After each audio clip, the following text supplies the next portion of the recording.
Very few people know that the Vikings possessed an architectural invention so revolutionary that their houses could withstand North Atlantic hurricanes without a single nail or drop of cement.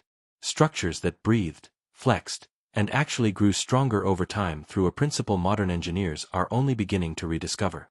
The year was 934 AD, and a massive storm was bearing down on the western coast of Norway. Wind speeds that would later be estimated at over 150 kilometers per hour drove waves the height of longships against the rocky shores. Rain fell horizontally, driven by gusts that could knock a grown man off his feet. On a headland exposed to the full fury of the Atlantic, a massive timber hall stood directly in the storm's path. Inside that hall, 50 people went about their evening routines with remarkable calm. Children played near the central hearth. Women prepared the evening meal. Men sharpened tools and repaired fishing nets. The building around them groaned and flexed, timber beams shifting minutely, walls breathing with each gust, but no one showed concern. They had absolute faith in the structure that sheltered them. Faith earned through generations of storms survived. By morning, when the storm passed, that faith proved justified. The hall stood exactly as it had before, undamaged, unshaken, ready to face the next century of Atlantic winters. Nearby, a stone church built by visiting Christian missionaries, constructed using the superior continental methods of mortar and rigid joints, had partially collapsed, its roof torn away, its walls cracked beyond repair. This wasn't luck.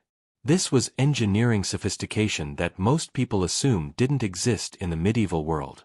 The Vikings had solved a problem that modern architects still struggle with: how to build structures that could survive extreme dynamic loads without expensive materials or complex technology. Their solution was so elegant, so perfectly adapted to their environment, that we're still discovering principles embedded in their construction methods.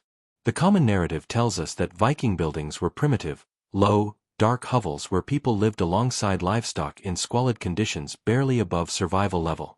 This misconception persists in popular imagination, reinforced by centuries of bias from cultures that wanted to portray Norse peoples as barbaric. The reality was dramatically different. Viking longhouses were architectural achievements that rivaled anything being built in medieval Europe. Some reached 80 meters in length, comparable to a modern 8-story apartment building laid horizontally. These weren't crude shelters. They were sophisticated multifunctional structures that served as fortresses, warehouses, workshops, community centers, and living spaces simultaneously. The engineering required to create such buildings without metal fasteners, without cement, without any of the binding agents that continental builders relied upon, demanded a level of woodworking mastery that bordered on the miraculous. Every joint, every beam placement, every structural decision reflected accumulated knowledge passed down through generations of master builders. But the true genius wasn't in their size or complexity. It was in a fundamental philosophical approach to construction that was completely opposite to how we build today. Modern buildings are designed to be rigid, to resist force through immovability, like a rock standing firm against the tide. Viking buildings were designed to be flexible, to survive force by yielding to it, like a tree bending in wind but never breaking. This wasn't primitive technology refined. This was sophisticated engineering based on principles that modern structural dynamics is only now beginning to fully appreciate. The Vikings understood something that took centuries for Western architecture to rediscover. In extreme conditions, flexibility is stronger than rigidity. The foundation of this remarkable system, literally and figuratively, began at ground level, where the Vikings faced their first and most persistent enemy. Not storms, not cold, but water. In the damp Scandinavian climate, wooden structures placed directly on soil were doomed to rapid decay. Moisture from the ground would wick up into timber, creating perfect conditions for rot fungi that could destroy massive beams within a few years. The Vikings needed to create a barrier between earth and wood, but they had no concrete, no waterproof membranes, no modern materials. Their solution was as elegant as it was effective: dry stone masonry. This wasn't the crude rock piling that the term might suggest. Viking foundation construction was precise engineering that required deep understanding of load distribution and drainage principles. Master builders would begin by carefully selecting flat stones from riverbeds or coastal areas: granite, basalt, or other dense rock that wouldn't crumble under pressure. Each stone was chosen not just for size but for shape, searching for pieces that would fit together with minimal gaps when stacked. The foundation walls were constructed around the entire perimeter of the planned structure, creating a raised platform typically half a meter to a meter in height. The stones were fitted together with jeweler's precision, each one positioned so that its weight pressed against its neighbors, creating a self-supporting wall through pure compression. No mortar bound these stones together, yet the foundations they created could support structures weighing hundreds of tons. The secret was in the fitting. Each stone bore its share of the load and transferred it to the stones below in a carefully calculated distribution pattern. The lack of mortar was actually an advantage. Mortar cracks and crumbles with freeze-thaw cycles. Stone on stone could shift microscopically with changing conditions without structural failure. This stone platform served multiple crucial functions simultaneously. Primary among them was elevation, raising the first wooden beam, the sill or grundstock, above the wet ground where air could circulate freely beneath it, carrying away moisture before it could penetrate the timber. But the foundation did more than prevent rot. It created an effective barrier against the penetrating cold of Scandinavian winters. The mass of stone blocked icy wind from blowing directly under floorboards, maintaining a crucial buffer zone that made the interior spaces vastly more habitable. The foundation also served as a defensive barrier against rodents and other pests that could destroy stored grain and provisions. Smooth stone surfaces offered no purchase for claws, and the tight fitting between stones eliminated the gaps that mice and rats would exploit.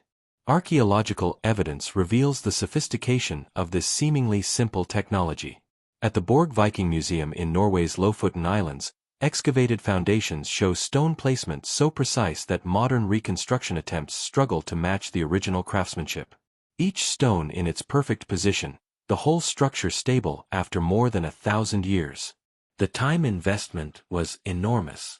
For an 80-meter longhouse, preparing the stone foundation could require a team of builders working for months, selecting stones, transporting them to the site, fitting each piece into the growing structure. But this investment paid dividends measured in centuries. A properly constructed stone foundation could outlast multiple wooden superstructures built upon it. With the foundation complete, the true innovation began, the walls that would define Viking architectural genius.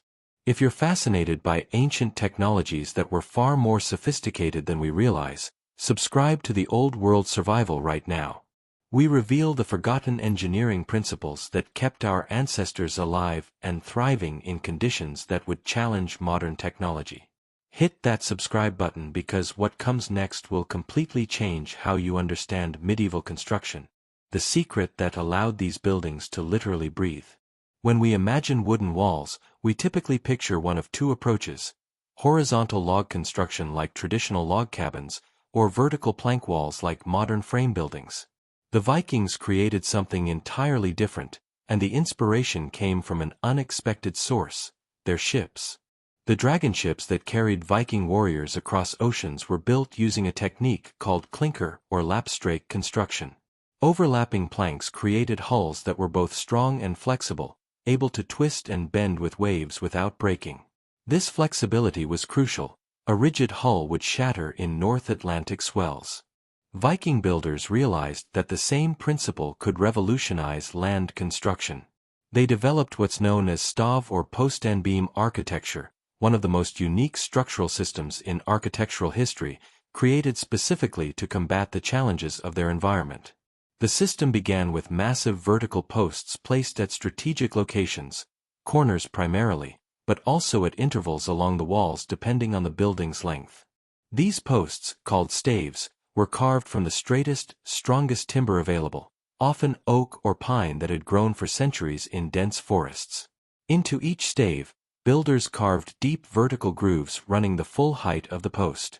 This wasn't casual work. The grooves had to be perfectly straight, precisely the same width from top to bottom, smooth enough that boards could slide within them yet tight enough to prevent gaps. Horizontal boards, planks roughly 5 to 8 centimeters thick and up to 30 centimeters wide, were then inserted into these grooves like slats in a sliding door track. One board stacked above another, each sitting loosely in the vertical grooves, creating walls that appeared solid but were actually composed of independent moving parts. This was the revolutionary insight: the boards weren't fixed in place. They could shift microscopically within the grooves, moving independently in response to environmental stresses. When hurricane-force winds hit the structure, the wall didn't resist as a rigid barrier. It breathed, each board adjusting slightly, absorbing energy rather than fighting it. Wood is a living material, even after being cut. It swells with moisture, shrinks in dry heat, expands and contracts with temperature changes. In traditional rigid construction, these movements create gaps, cracks, and structural failures. In Viking stove construction, the movements were accommodated by design. Boards could swell without being constrained, could shrink without creating gaps, could flex under load without breaking. The flexibility created by this system was extraordinary. A strong wind gust that would crack a rigid plank wall would simply cause a stove wall to flex slightly, each board shifting minutely in its groove, the entire surface rippling like water, then returning to position once the stress passed. This principle, borrowed from shipbuilding where hulls needed to flex with every wave, created land structures of remarkable durability. Storms that would destroy rigid buildings simply couldn't generate enough sustained force to damage a structure designed to yield and absorb rather than resist. The sophistication extended to details most people would never notice. The grooves in the staves were often carved slightly wider at the back than the front, creating a trapezoidal cross-section. This meant boards could be inserted from the front during construction, but once in place, couldn't be pulled back out. They were locked in by geometry alone, with no fasteners needed. The boards themselves were often cut from radial sections of logs, pieces that included the tree's natural curvature and grain pattern. This wasn't random. Radial cut wood is more stable, less prone to warping, and naturally sheds water more effectively than other cuts. Between the boards, Vikings often placed thin strips of wool or moss, compressed tightly into the joints. This wasn't primitive caulking, it was engineered sealing that remained flexible as the boards moved, preventing drafts without restricting the wall's ability to breathe and flex. The result was an exterior wall that functioned more like fabric than solid barrier, a woven structure of independent elements that together created something stronger than the sum of its parts. A wall that could withstand wind loads that would collapse modern frame construction, using nothing but carefully shaped wood and ancient engineering principles. But here's something that shocks most people when they first learn it. In many Viking longhouses, these sophisticated exterior walls didn't actually support the roof at all. They were essentially curtains, weather barriers that bore almost no structural load. The real strength of the building came from an entirely separate internal skeleton, a framework of massive timbers that carried the true weight of the structure. This division of function, exterior walls for protection, interior frame for strength, was architectural thinking centuries ahead of its time. The interior of a Viking longhouse revealed architectural genius that most people never imagined existed in the medieval world. 2 rows of massive wooden pillars marched down the length of the hall like the ribcage of some enormous beast, creating a load-bearing skeleton completely independent of the outer walls. These internal posts were engineering marvels in themselves. Carved from the trunks of ancient trees, oaks or pines that had grown for 2 or 3 centuries before being selected, each pillar represented the accumulated strength of decades of forest growth. The Vikings didn't just cut down any tree. They searched for specific specimens, perfectly straight grain, no rot, minimal knots, grown in dense stands where competition forced upward growth rather than spreading branches. The posts were typically sunk directly into the ground below the floor level, sometimes reaching 2 meters deep. This anchoring method created stability that couldn't be achieved with surface mounting. The earth itself became part of the structural system, gripping the buried portion of each post and preventing any lateral movement. At the top of these pillars, master carpenters installed massive crossbeams that connected the 2 rows of posts, creating a series of rigid frames running perpendicular to the building's length. Each crossbeam was a substantial timber in its own right, often 30 to 40 centimeters square in cross-section, spanning the full width of the interior space. Resting atop these crossbeams, running the entire length of the building, was the most critical timber in the whole structure, the ridge beam or azing. This single piece of wood, sometimes sourced from a tree that had taken 300 years to grow to adequate size, bore the apex of every rafter that supported the roof. The ridge beam in an 80-meter longhouse might weigh several tons, a piece of timber so massive that moving it into position required coordinated effort from dozens of men using log rollers, ropes, and leveraged lifting. Getting it precisely positioned atop the crossbeams, perfectly level along its entire length, was a feat of engineering that required mathematical precision and practical problem-solving. This internal skeleton created something revolutionary: vast, uninterrupted interior space. Because the outer walls bore no structural load, they could be relatively light, even partially removable. The entire weight of the roof, including tons of turf and accumulated winter snow, rested on the internal frame. The walls were just weather protection. This architectural approach created social space unlike anything in contemporary European construction. Continental buildings of the period used exterior load-bearing walls, which required internal supporting walls to prevent collapse. This created small, compartmentalized rooms. Viking longhouses, by contrast, offered single open halls where entire communities could gather without architectural barriers fragmenting the space. The social implications were profound. With no walls dividing the interior, the entire clan lived in visible proximity. The chieftain sat at one end, his warriors and family members arranged along the walls according to status and relationship. Privacy as modern people understand it simply didn't exist, but neither did social isolation. The community functioned as a visible, integrated whole. The load-bearing pillars themselves became more than structural elements. They were transformed into artistic and spiritual statements through intricate carving. Archaeological finds and saga descriptions reveal posts covered with elaborate designs, serpents intertwining up the length, geometric patterns of incredible complexity, representations of gods and mythical beasts.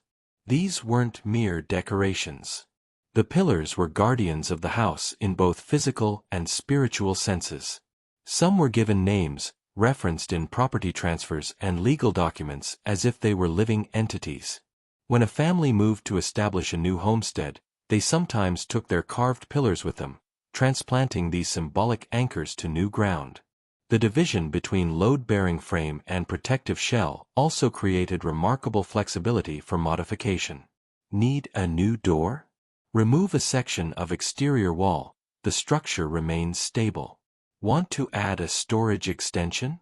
Build it against the existing wall without concern for compromising structural integrity.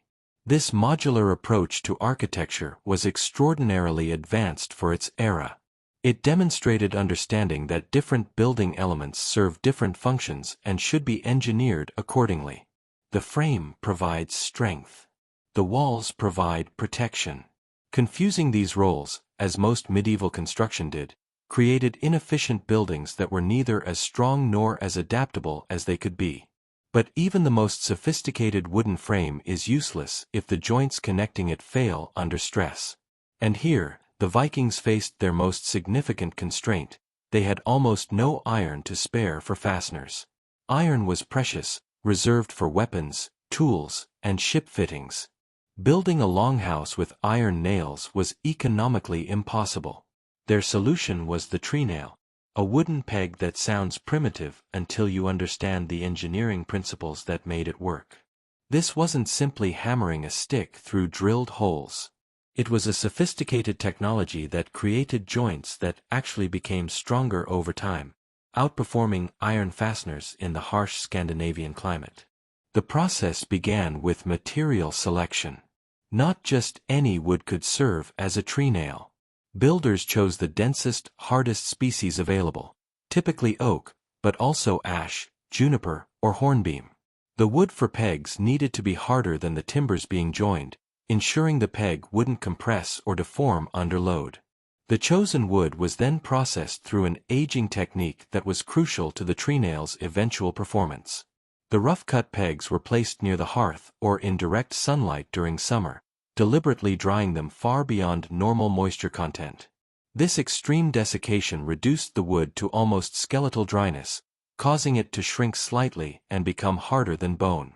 Meanwhile, the builder prepared the joint itself, drilling perfectly aligned holes through both timbers that needed to be connected. This required remarkable precision. The holes had to be straight, smooth, and exactly the right diameter.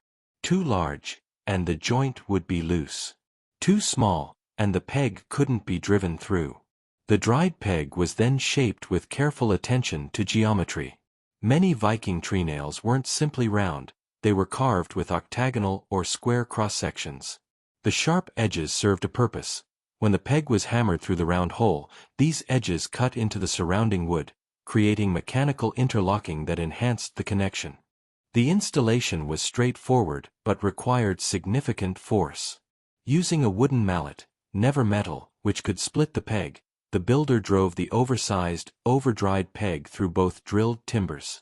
It passed through with resistance, the sharp edges scraping wood fibers, the friction generating heat. Once the peg was fully seated, extending through both timbers, small wooden wedges were hammered into splits cut in each end of the protruding peg. These wedges, inserted perpendicular to the wood grain, forced the peg ends to mushroom outward, creating a mechanical lock that prevented the peg from being pulled back out. Then came the transformation that made trenails superior to metal fasteners. The extremely dry peg, now buried within the timber structure, found itself surrounded by wood of normal moisture content and exposed to the humid Scandinavian air. Slowly, inexorably, the peg began absorbing moisture. As it absorbed water, it swelled. And as it swelled within the confining space of the drilled hole, it expanded with tremendous force. Wood expanding as it absorbs moisture can generate pressures exceeding several hundred kilograms per square centimeter, force sufficient to crack stone. Confined within the timber, the swelling peg filled every microscopic gap, every irregularity in the hole. The joint became monolithic. The peg and the surrounding timber essentially fused into a single piece, bound not by adhesive but by the physical pressure of expanding wood. This process continued over months and years. Every rain, every humid fog, every bit of moisture that penetrated the structure fed the trenails, causing them to swell incrementally. The joints literally grew tighter with age, the opposite of iron nails, which rust, corrode, and weaken over time. Iron nails created another problem in wet climates: galvanic corrosion. As iron oxidizes, it expands, splitting the surrounding wood. The rust also acidifies, chemically attacking the timber and accelerating rot. A building held together with iron nails was slowly destroying itself through the very fasteners meant to strengthen it. Wooden trenails had none of these problems. They were already wood, the same material as the structure itself. They expanded and contracted with seasonal changes in harmony with the surrounding timber. They didn't corrode. They didn't rust. They didn't chemically attack the structure. Archaeological evidence from Viking Age buildings shows trenails still firmly in place after 1,000 years, the joints they created as solid as the day they were installed. In some cases, excavators have found it nearly impossible to separate timbers joined with trenails. The connection has become so complete that the wood fibers have actually grown together across the boundary. But trenails were just one word in the sophisticated language of Viking joinery. The complete vocabulary included dozens of joint types, each engineered for specific structural requirements and load conditions. The most fundamental was the mortise and tenon, a projection carved on one timber that fit into a precisely matched socket carved in another. This joint prevented movement in all directions, transferring load through direct wood-to-wood contact rather than through fasteners. Viking carpenters created variations on this basic concept with remarkable ingenuity. The through tenon extended completely through the mortised timber, emerging on the far side where it could be wedged or pinned, creating a joint that physically couldn't pull apart. The blind tenon hid completely within the mortised timber, invisible from outside, used where aesthetics mattered or where a protruding tenon might create structural weakness. 4 corner connections where 2 horizontal timbers met, the half-lap or scarf joint was essential. Each timber had a notch cut to exactly half its thickness. When stacked, they fit together like interlocking fingers, creating a flat plane while preventing lateral movement. The precision required was extraordinary. If the notches were too shallow, the timbers wouldn't sit flush. Too deep, and structural strength was compromised. The bowl joint or claw joint was the masterpiece of corner construction, used where walls met and load distribution was critical. Complex three-dimensional geometry was carved into each timber end, curves, angles, and interlocking surfaces that required visualizing the final assembled form while carving individual pieces. These joints weren't created with saws and measuring tools. They were carved with axes and adzes, shaped by eye and experience rather than mechanical precision. Yet the fits achieved were often tighter than modern machine-cut joints. A master carpenter could carve a mortise and tenon that fit together with almost no gap, relying purely on practiced hand-eye coordination and deep understanding of wood geometry. The axe in Viking hands was a sculptural instrument capable of millimeter precision. Different axe types served different purposes: broad axes for flat surfaces, adzes for hollows, specialized carving axes for detail work. A skilled craftsman could shape complex curves, cut precise angles, and create smooth surfaces that required no further finishing. This mastery came through years of apprenticeship, watching masters work, attempting joints under supervision, gradually developing the instinctive understanding of how wood behaved under different cutting approaches. It was knowledge that couldn't be written down. It existed in muscle memory, in the practiced swing of an axe, in the ability to read grain patterns and adjust cutting angle accordingly. But even perfect structural engineering couldn't make a wooden frame comfortable to live in during Scandinavian winters. Walls needed insulation, protection from the penetrating wind that could make interior temperatures unbearable despite roaring hearth fires. The Viking solution was literally underfoot: turf. In regions where timber was scarce, particularly Iceland and Greenland, turf became not just insulation but the primary building material, creating structures that were more earth than wood. Turf blocks were cut from the top layer of soil where grass roots bound the earth into cohesive units. Each block, roughly 40 centimeters long, 20 wide, and 10 thick, consisted of living grass on top, dense root network in the middle, and soil at the bottom. These blocks were stacked like bricks to create walls, but the construction method bore little resemblance to masonry. The walls were built in layers that leaned slightly inward, creating an overall profile that was thicker at the base and tapered toward the top. This wasn't aesthetic choice, it was structural necessity. The inward lean helped the wall support its own weight, and the taper prevented the top-heavy collapse that would result from vertical turf walls. As the turf wall was built upward, the grass roots from each layer began intertwining with the layers above and below. Over months, this biological process created a living wall that actually strengthened with age rather than weakening. The roots formed a three-dimensional mesh that bound the entire structure into a coherent mass.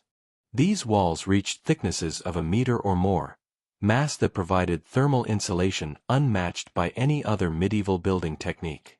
The earth held heat with remarkable efficiency, warming slowly during summer and releasing that stored warmth gradually through winter. The grass layer on the exterior continued growing, further binding the structure and creating a living roof that was self-maintaining. Inside such a house, protected by meter-thick earth walls, temperatures remained relatively stable regardless of external conditions. Archaeological evidence and historical accounts describe interior temperatures of 15 to 20 degrees Celsius even when exterior temperatures dropped below -30. The turf construction also provided unexpected safety benefits. Earth doesn't burn. A structure covered in turf was essentially fireproof from outside, immune to the flying embers or deliberate fire attacks that could destroy wooden buildings. Inside, the thick walls contained hearth heat, but an accidental spark landing on the exterior simply couldn't ignite the living grass and damp earth. Maintaining turf structures required constant attention. The earth settled over time, creating gaps that needed filling. The grass needed periodic seeding and tending. Drainage had to be managed to prevent water accumulation that could destabilize the walls. But these maintenance demands were acceptable trade-offs for the warmth and protection the technique provided. The roof construction followed similar principles, layered systems that worked together to create weatherproofing without modern materials. The base was birch bark, laid in overlapping sheets like shingles. Birch bark contains natural oils that make it completely waterproof, and it doesn't rot even when buried in soil for centuries. Above the birch bark, turf layers were added, first with grass facing down to adhere to the bark, then with grass facing up to create the living roof. The combined weight of earth and vegetation pressed everything together while providing insulation and protection from the elements. Looking at a traditional Viking turf house from a distance, one saw what appeared to be a grass-covered hill. The structure disappeared into the landscape, becoming part of the earth itself. This wasn't camouflage, though it served that purpose. It was architecture in complete harmony with environment, buildings that didn't fight nature but became extensions of it. The true genius of Viking architecture wasn't in any single technique or component. It was in how everything worked together, according to a unified philosophy that was the complete opposite of modern building approaches. Modern construction seeks rigidity. Buildings are designed to be immovable, to resist force through sheer strength, to stand firm against wind and weather like rocks against the tide. When stress exceeds design limits, modern buildings fail catastrophically, walls crack, structures collapse, rigid materials shatter. Viking buildings embraced flexibility. Every element was designed to yield, to absorb stress through controlled movement, to survive by bending rather than breaking. The post and beam walls breathed with wind gusts. The wooden tree nails retained microscopic elasticity even as they locked joints together. The structural frame itself often incorporated gentle curves that distributed stress more evenly than rigid straight lines. This wasn't accidental design. It was conscious engineering philosophy based on centuries of observation. The Vikings understood something modern structural engineers have had to relearn. In extreme dynamic loading conditions, flexibility is strength. Every storm that struck reinforced this principle. Buildings that tried to rigidly resist wind loads eventually failed. Buildings that yielded and flexed survived storm after storm, sometimes for centuries. The lesson was clear, and Viking builders encoded it into every aspect of their construction. The result was architecture that seemed alive, structures that breathed, moved, and adapted to their environment while maintaining integrity through flexibility rather than rigidity. It was building philosophy borrowed from nature itself, where the trees that survive hurricanes are those that bend, not those that stand rigid. Stories of Viking architectural genius remind us that sophistication isn't defined by complexity or modern materials. It's defined by how perfectly a solution addresses the problems it was created to solve. In one of Earth's most hostile climates, using only wood, stone, and earth, the Vikings created buildings that outperformed continental architecture that had access to far more resources. If these forgotten technologies fascinate you, real engineering solutions from ancestors who thrived without modern tools, subscribe to the Old World Survival right now.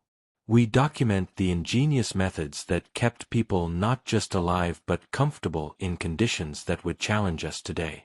No romanticized myths, just authentic techniques from cultures that understood their environments better than we understand ours.